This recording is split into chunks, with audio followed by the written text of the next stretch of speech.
favorite memories growing up at my grandfather's Seder table is taking the middle matzah after we would break it, wrapping it up, throwing it over our shoulders, and running around the dining room table, imitating the way the Jews left Egypt in great haste. The source of this custom comes from the Torah's description of the final hours that the Jews spent in Egypt. The Egyptians, following the death of the firstborn, were literally banging down the doors of the Jews, forcing them out. And the Torah describes as the Jews were scurrying around their houses, gathering up their belongings, they noticed leftovers on their dining room table. So they gathered up the leftovers, threw it over their shoulders, and left. And Rashi explains these weren't just any leftovers. This was the matzah and the maror that they had been commanded to eat together with the original Karban Pesach, the original Paschal offering.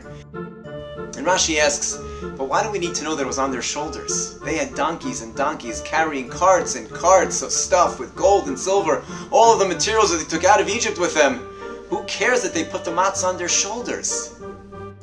Rashi explains the lesson that the matzah was dear to the Jews. It was precious. It was the commandment that they had been given to eat that night.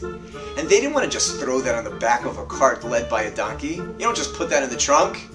That, the Jews said to themselves, matzah's staying with me. Right here on my shoulder as we leave. I'm carrying it with me.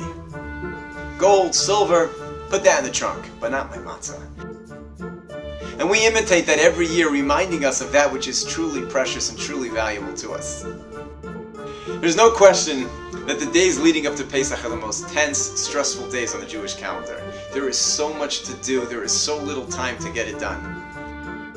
To make matters worse, most of us have children who are home from school all day, nothing to do.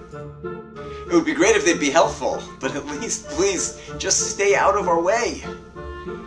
But children, they like to play, they make a mess, they still have to eat.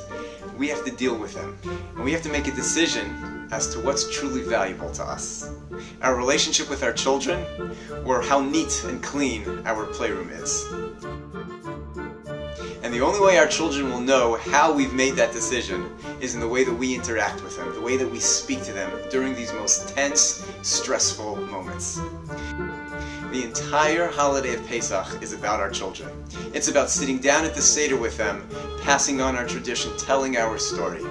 A child who is yelled at, made to feel like a nuisance, feels the stressful moments leading up to the Seder, is not going to be so interested in hearing our story when he finally gets to the Seder. We put the matzah on our shoulder to remind us that which is truly valuable. Our commandments from Hashem, our connection to Him, is that which is meaningful. And within our homes, our children are our most precious commodity. They are what's valuable to us. And we have to show them that during our most tense and stressful moments, in the way that we react to them, the way that we respond, reminding ourselves to deal with them with patience, that they are truly our most precious commodity. Have a great Pesach.